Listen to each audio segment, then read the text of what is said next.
There may not have been a decade more tailor-made for kids than the 1990s. Goosebumps was the hottest-selling series of books. Macaulay Culkin and Christina Ricci were the Clark Gable and Audrey Hepburn of children's films, and the hardest decision at the time was whether to watch Cartoon Network or Nickelodeon. When it came to TV movies for young adults, though, nobody had more or played better ones than the Disney Channel. Every time a new one was announced, it was an event. Must-see TV. Smart House, Brink, Johnny Tsunami. No place else put out better features during that time. Of all their classic live-action made-for-TV movies, however, there is one that still stands out as unlike any other. Combining Disney's patented, light-hearted antics with a traumatic and truly touching story, 1996's Susie Q.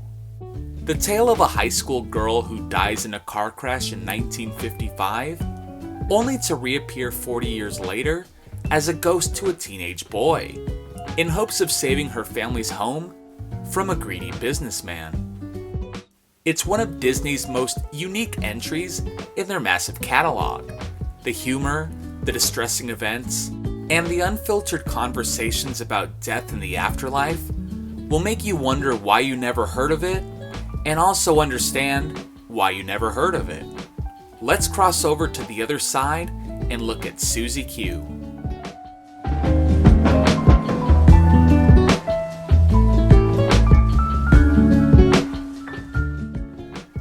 Our story begins one Washington night in 1955 as we see the needle to a record player lowered onto a vinyl version of a cover of the Creedence Clearwater Revival song Susie Q, which is close to the only tie we have between the movie and its eponymous title.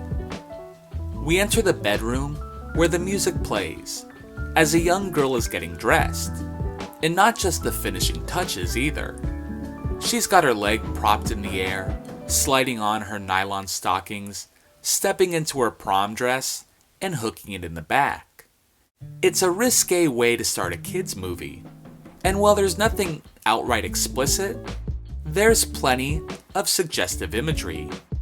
It shows that this isn't going to be your typical Disney romp, and that may be in part for a specific reason.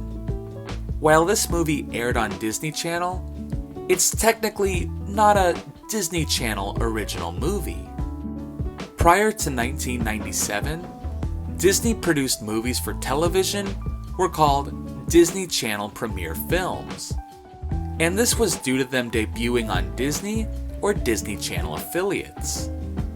In this case, Susie Q first aired on the German TV network and Disney partner, Super RTL.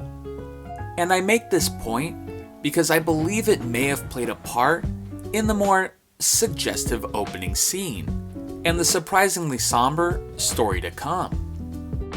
The young girl begins to apply her makeup, which she messes up over and over, coloring outside the lines of her lips and throwing her used tissues in the trash as they pile up.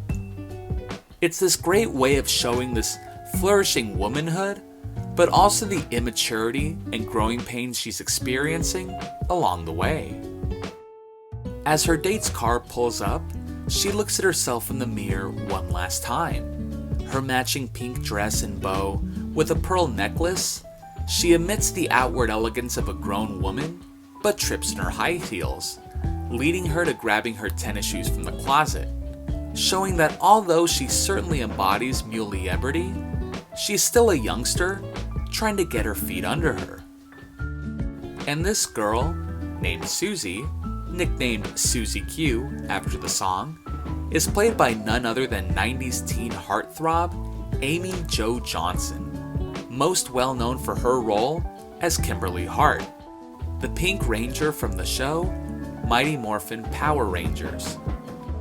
Before heading downstairs to meet her date, she stops by her grandfather's room, where she walks in on him digging around his closet for papers to give to Susie's mother. Susie promises to send her mother up, but forgets as she goes downstairs to meet up with her date. And after taking photos and saying goodbye to her parents, Susie's date gives her a bracelet, and the two drive off to their winter formal. Here's where the movie takes its first dark turn. As Susie and her date drive to the formal, we see another group of teens driving a truck, drinking alcohol behind the wheel. Plainly put, it's utterly shocking to witness. To see these teens laughing while intoxicated, throwing beer bottles out the window.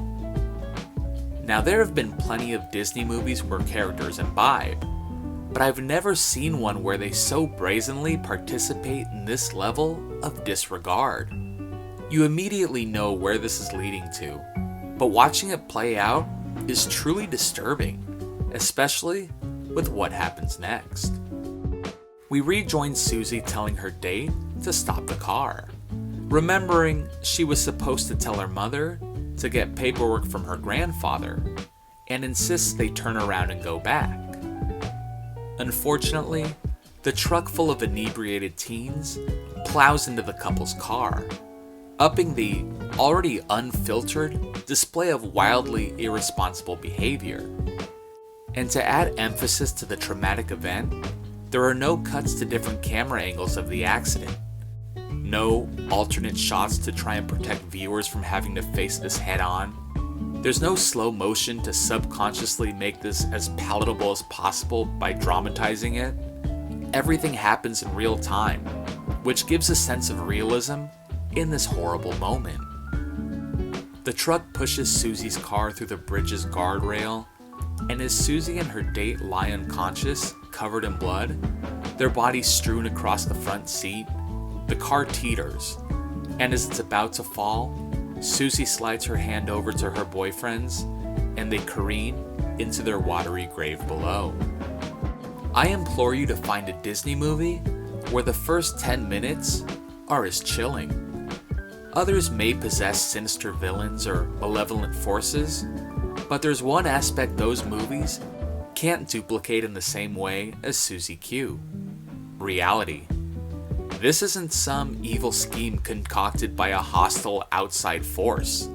It's a bad choice that results in an all too frequent, life-altering consequence. And that's what's so strangely alluring. The graphic nature both sucks you in and also makes you question what kind of ride you're in for if this is how the first 10 minutes plays out. 40 years into the future, we happen upon a family of 3 moving into Susie's old home, composed of Mother Penny Sands, played by Shelley Long, famous for her role as Diane in the hit sitcom Cheers. The part of the young Poindexter daughter Terry is filled by Andrea Libman, who famously voices the characters Fluttershy and Pinkie Pie in My Little Pony: Friendship is Magic. And the trio is rounded out by teenage son Zach, played by Justin Whalen, who had an extensive history of acting in sitcoms, his biggest being as Jimmy Olsen in Lois and Clark: The New Adventures of Superman. It's a tight cast with natural chemistry that makes it easy to believe they're a family, which is important, considering they're the film's primary focus and often share the deepest scenes with each other. While unpacking their belongings, Terry witnesses the first signs of something unusual amiss when the sink knobs turn on their own, and she drops one of her fun, sarcastic quips that she'll be known for as the movie progresses. As the knobs continue to act like they have a mind of their own, Terry remarks to herself, "That makes sense." It's the simple, off-the-cuff, true-to-life style of comedy that's one of the movie's biggest strengths, as evidenced by the next scene, where that night, a family photo in Terry's room is knocked off her nightstand, prompting her to run to Zach's room, where he's collapsed on his bed after a long day. She pleads for him to investigate her room, and when he gets up and follows behind her, when she steps out the door, he slams it behind her and goes back to bed. It's another hilarious moment, and this brings up a point about the writing for this movie. Being that it's made for kids, it's considered a comedy, and the tone does get a bit lighter as it continues, but I think the genre classification actually does it a disservice. It really is a young adult drama with supernatural elements and comedy throughout, but the jokes are done in an organic way.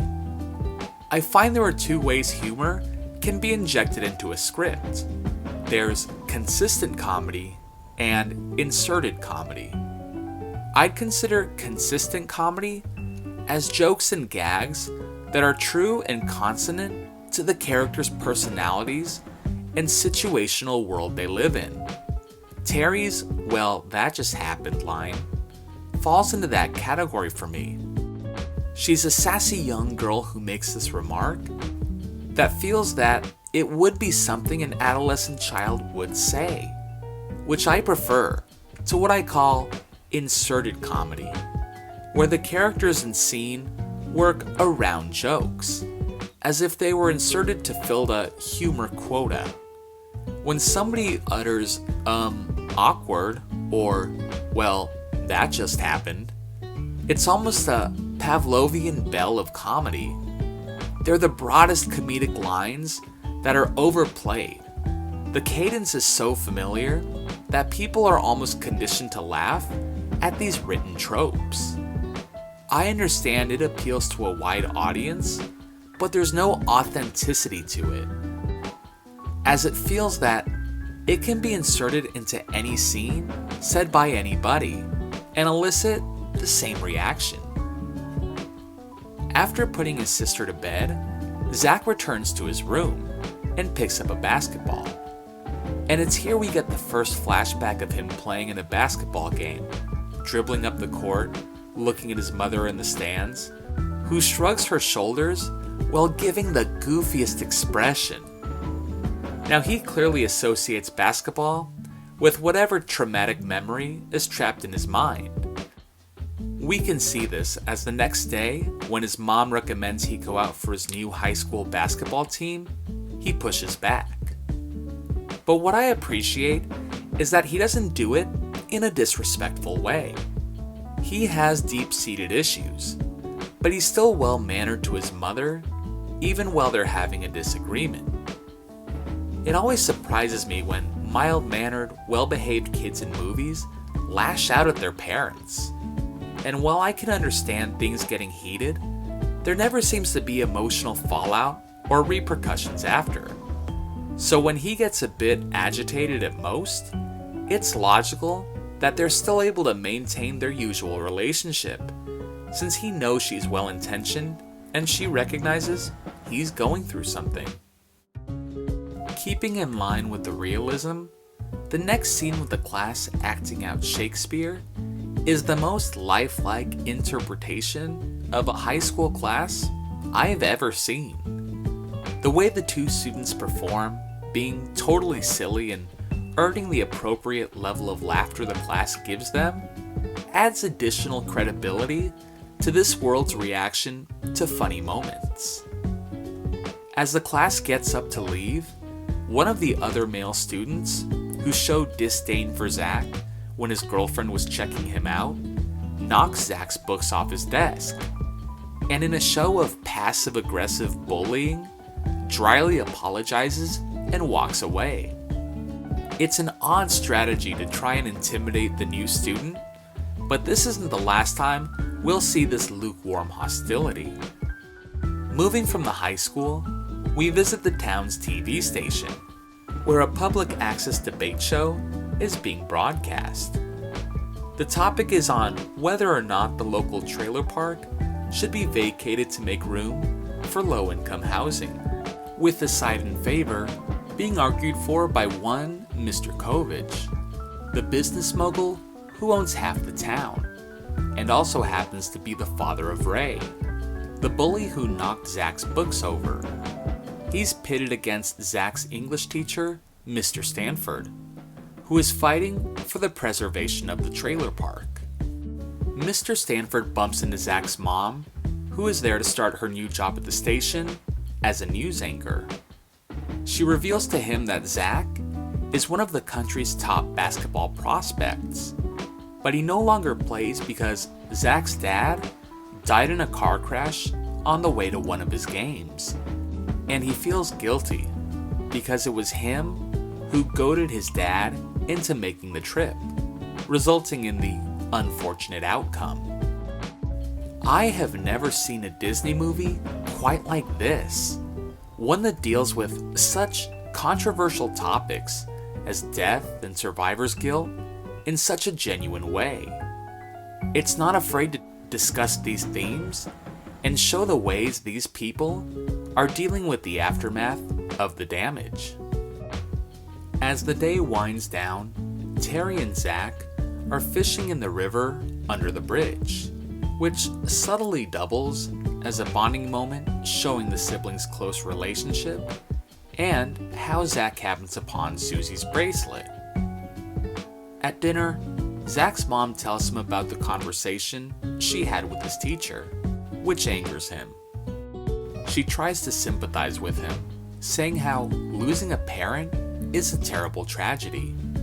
But Zach refuses to forgive himself, believing that his dad never would have gotten in the car if he hadn't goaded him into it. It's a grievous yet understandable thought process, and you really feel for Zach.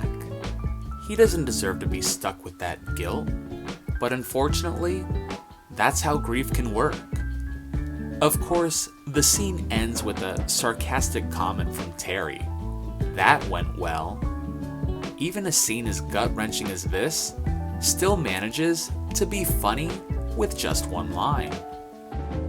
Zach goes upstairs to get ready for bed, when from his window, he sees a girl in his driveway playing basketball, which ends up being Susie. He goes out to introduce himself, and Susie is so shocked at his presence, she asks if he can see her, to which he nonchalantly replies, "Yeah, the moon's pretty bright." Another funny line. I know these aren't laugh-out-loud side-splitters, but how often in life does somebody have a hard-hitting comeback that makes you cry laughing? These are quick-witted little retorts that are funny, and that's what they should be. Still surprised, Susie gives Zach her name and runs away, leaving him to have another flashback of how he hit the game-winning shot at his basketball game. Even though they've already explained the event, it's interesting to see the scene revealed in snippets as it was happening. The next day at school, one of Zach's classmates introduces himself to Zach. While the two talk, another student, Ray Kovich, who previously knocked over Zach's school books, starts bullying Brad, and Zach stands up to him in a friendly way by extending his arm for a handshake, introducing himself. When Ray doesn't budge, Zach says, "Not much of a grip there, huh?" Put that as my favorite joke so far. Ray warns Zach to stay off the basketball team because he runs it. And how does Zach show he's not intimidated? By standing on the lunch table and announcing to the entire school he wants nothing to do with basketball, and smugly tells Ray that he has nothing to worry about because he's not joining the team. It's the most backwards way of a rivalry playing out, and kind of funny how passive-aggressive or aggressively passive it really is. Later that day, Zach asks around about Susie, and the janitor recounts his memories about the kind of person she was and how she passed away long ago, leading him to a glass case where her picture still sits. It's almost numbing. This girl who was loved and full of life passed away, and as the years go by, she's relegated to little more than a photo in a glass cabinet. And once the janitor goes, that will be the only active memory of her left.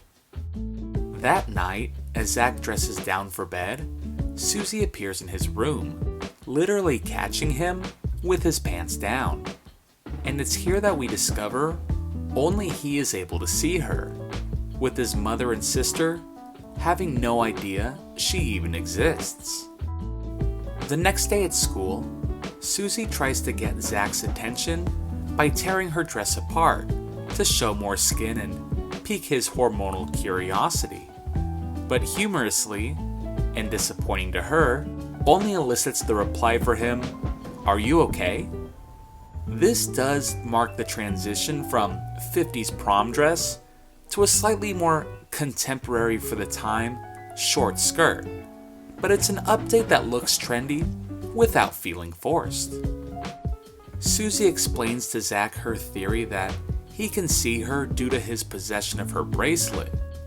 And while this conversation goes on, we see from other people's view that it looks like Zach is talking to nobody, making for a fun recurring sight gag throughout the rest of the movie. After a Susie-caused mishap in science class, on Zach's walk home from school, Susie and him reconcile their differences, and there's a very sweet and sincere moment where Zach says how last year he would have loved to have had a beautiful girl follow him around, and she blushes and asks, "You think I'm beautiful?" It's a heartwarming show of their personalities. Zach is practical and kind, while Susie is a bit more mature, yet still susceptible to the youthful desire for compliments, despite her being dead.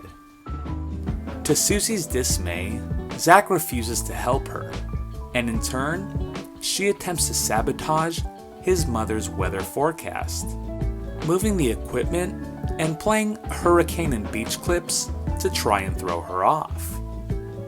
At one point, she blows a fan at her, and the mom's dress begins to blow up, and Terry utters the most bewildering comment to Zach as the two watch their mom's news report gone awry, saying, "You've got to admit, Mom's got great legs."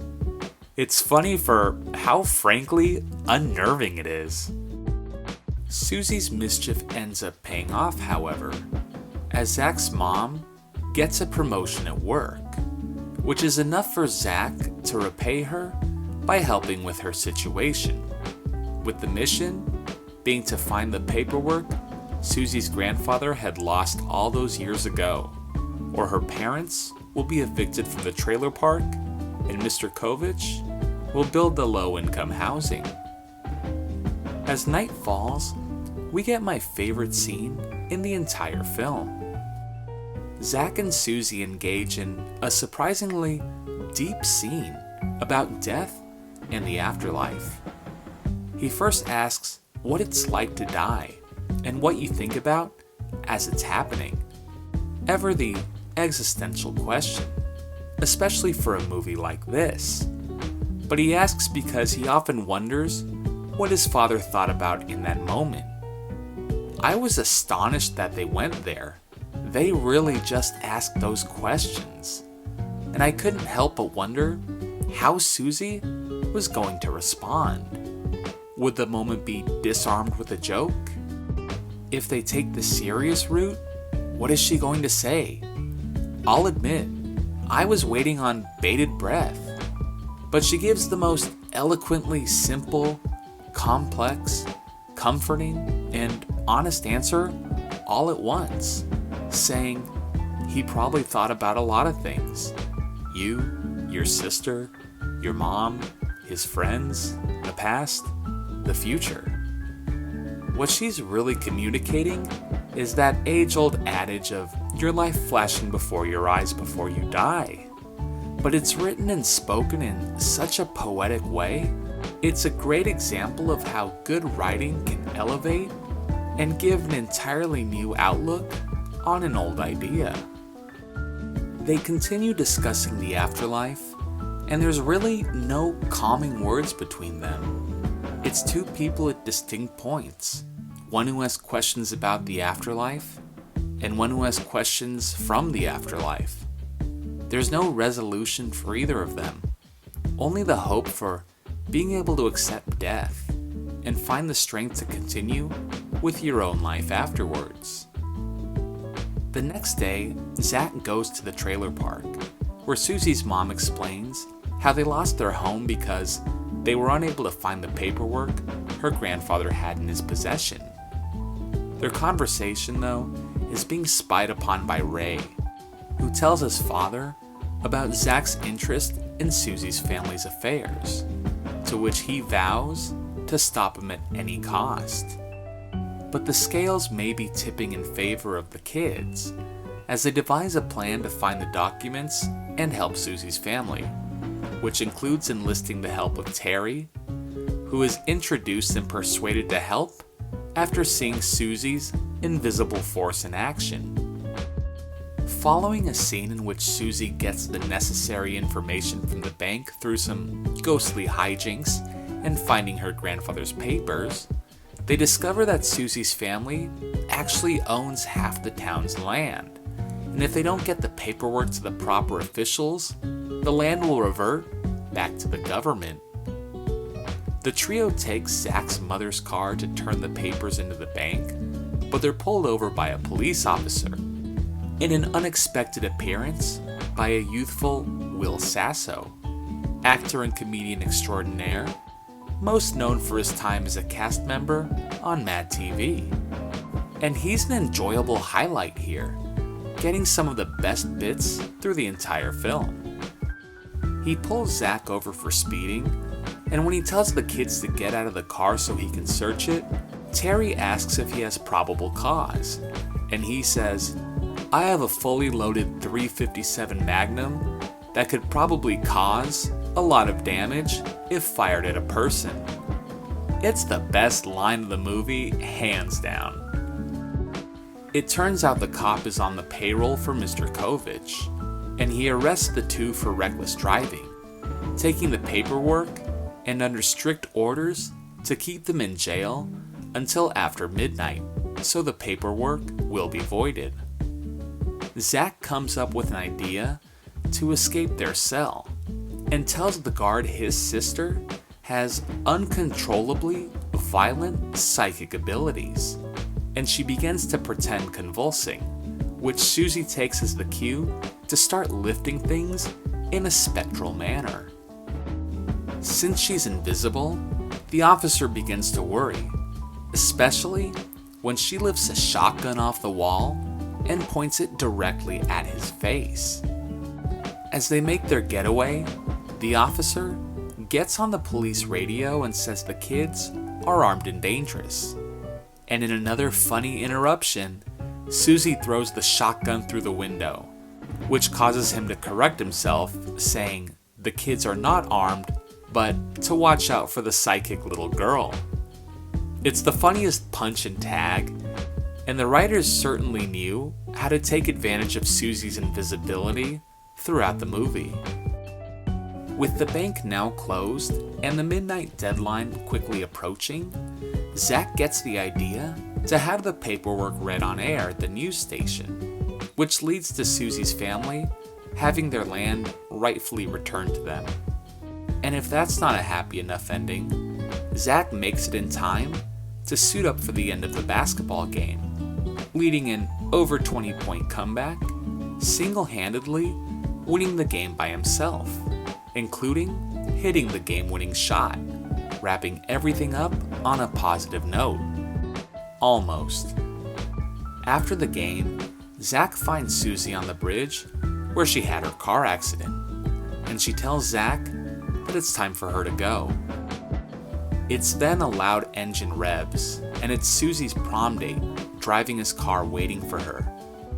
She opens the door, and Zach says his final words to her, "I love you, Susie Q." I don't think he meant it in a romantic way, but in that they both went through this therapeutic experience, and he's thanking her for going through it with him. Susie gets in the car, and her date looks in the back seat and comments, "He's sleeping. It's been a long drive," as Susie's grandfather sits up. As he did in the beginning, he gets her name wrong and calls her Betsy, and she tells him to go back to sleep because they're going home now. The whole interaction poses so many questions. Were the date and the grandfather driving all along in limbo waiting for her? Were they sent from heaven to pick her back up and that's what he meant by the long drive? Susie's grandfather calls her Betsy again, which I know is supposed to be a cute line to show a familiar character and his old habits. But if that's the case, does this mean people stay in the same state as when they die? Which would explain why they're all the same age as when they die. There's so many unanswered questions that were clearly never meant to be answered. But it's fun to think of the way death is portrayed in this movie as the car evaporates in a tuft of smoke. It's an underrated scene that unintentionally expands the universe's workings of the afterlife, and the questions are fun on their own. Eventually, Zach returns to school and hears a familiar laugh and squeal. And as he seeks out the source of the sounds, the girl turns around, dressed in black pants and a black cutoff shirt, and introduces herself as Maggie, the exact spitting image of Susie Q, practically reincarnated, causing Zach to stare in gleeful disbelief.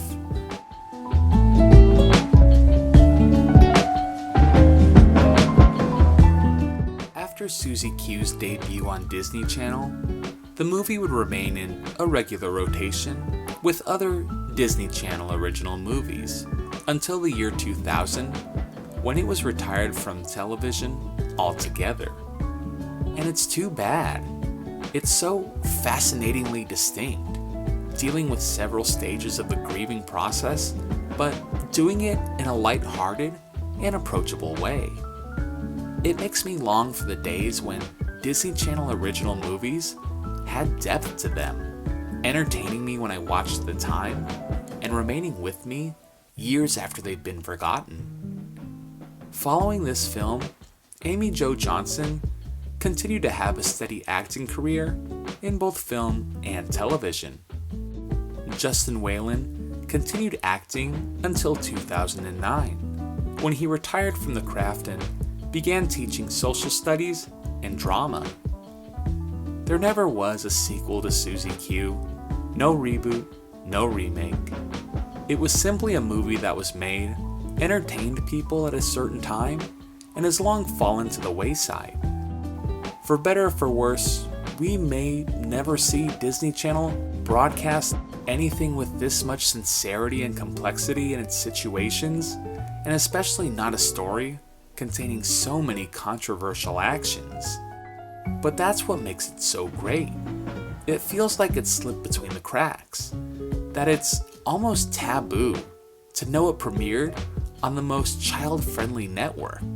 There was a glitch in the system, that we saw something that was never meant to be viewed or remembered for how out of line it was from Disney's usual programming. And if I never get to see the movie again, for all the wonderful instances it popped into my head and how grateful I was to have seen it and recollect it, to take the line from Zach as he cried out to Susie as she left the world for the final time, "I love you, Susie Q."